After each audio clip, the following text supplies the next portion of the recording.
Can Copilot really help me in my day-to-day? And their answer is, of course, everybody is going to have a different experience because their work days are different. But do you have to fill out a form or a questionnaire or an application for something? And if so, when you do that, do you have a source documentation that tells you how to answer certain things? If that's the case, then I'm going to show you a really awesome demo. And I think it's important to get excited about Copilot because it might be intimidating. It might be the sort of thing where it's like, hey, I'm more used to this other tool from this other company, like, ChatGPT. Let me show you some wild stuff, okay? It is, in my opinion, wild. And we're going to use the best capabilities at our disposal, some of which are super new. So I'm going to go in and I'm going to flip over to the latest model from OpenAI that is leveraged by Microsoft, which is GPT-5.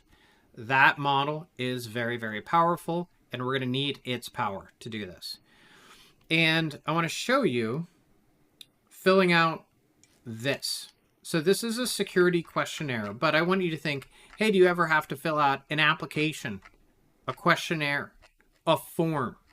I mean, I would expect the answer to be sometimes, yeah. And for some people, like in procurement and sales and finance, this is a pretty regular thing, right? Not this particular form, but just the fact that we have to fill out forms, right? But I have an answer key, and the answer key looks very different. It's in our security policy. So we have a answer key, but it's not formed like that. It doesn't look anything. These numbers are just internal numbers. They don't line up to the questions at all, okay? So the answers exist, but they're scattered. We've scattered them to the wind, and now we're going to ask Copilot to answer this for us.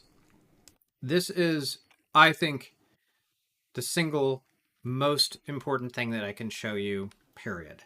So what we're going to do is we're going to reference our internal work files. We're here in Copilot for work. We're not working with web files. And we're going to say, please fill out. And so I can reference. So if I press the slash that's on the question mark, I get the ability to reference files, and I can narrow down the files or whatever it is. It could be people, files, meetings, emails, sites. I can narrow that down by typing in some of the letters that are contained within that particular resource. So I want to fill out the questionnaire using, I'm going to do that slash command also, slash key, and it's going to be our security policy.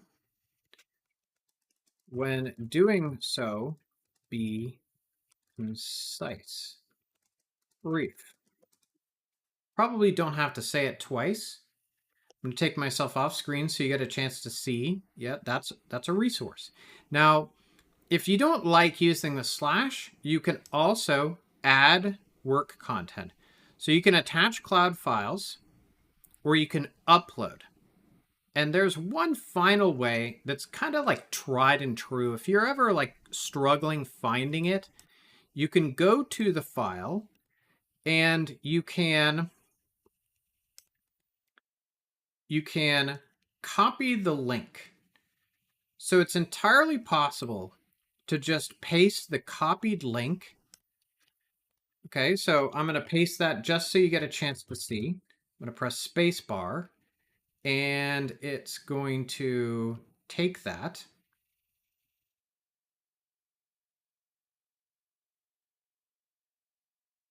and manipulate it. Okay, so it digested that. And so you can copy links. When you share, like that's just a regular being in a Microsoft environment sort of thing, sharing links, right? You copy, share link. But I got rid of that. Okay. So here we go. GPT-5 on, I need that. This will break if I'm working with the earlier version, but GPT-5 is a rock star. It really is powerful. You know, some people who are AI enthusiasts might debate you, but there's no doubt everybody would agree it's more powerful than anything we had up until a few months ago. Okay, so what it's going to do is it's going to kick off a capability of GPT-5, which is reasoning. Reasoning is going to allow us to build intermediate steps to a solution. The solution that we need is to identify what has to be done here. We need to have a bit of planning going into filling this out. So it's going to do intermediate steps along the way. So this is not our answer. It's collapsible. It's not our completion. It is doing work behind the scenes. In many ways, this is agentic behavior. Is it an agent? Some of the components inside of it, arguably, yes. Agentic being kind of a catchy term that I try to not use too much. Okay, so we'll let that go through. It's taking. Now, here's the thing. This questionnaire, it's important that we fill it out accurately. And the source documentation of the policy, so effectively the answer key, does exist. Okay?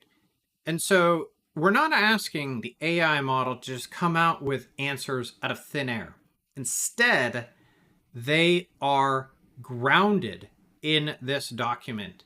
Doesn't mean it's not capable of getting it wrong. AI is absolutely capable of getting it wrong, but still, it has a good chance of being accurate. Okay, so it says, done. I filled out the security questionnaire concisely.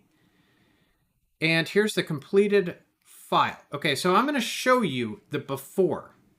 The before is expecting to have the last two columns answered.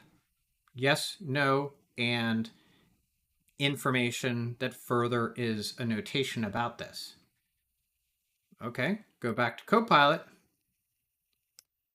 Click on that. Open the file.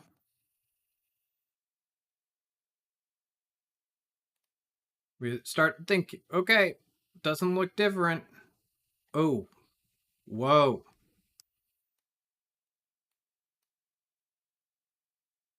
Answers abound.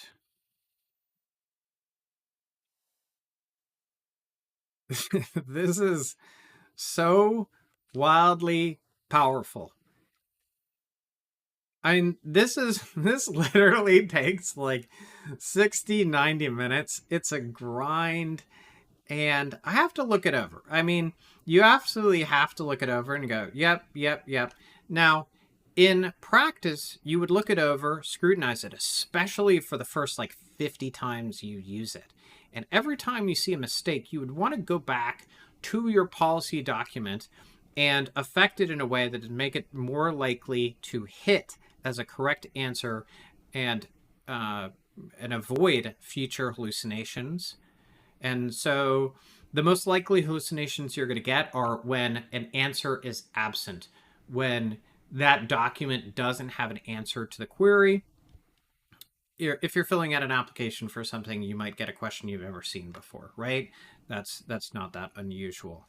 So this is a very, very sophisticated use of Copilot, and it is using what I think is the most important capability of Copilot, period.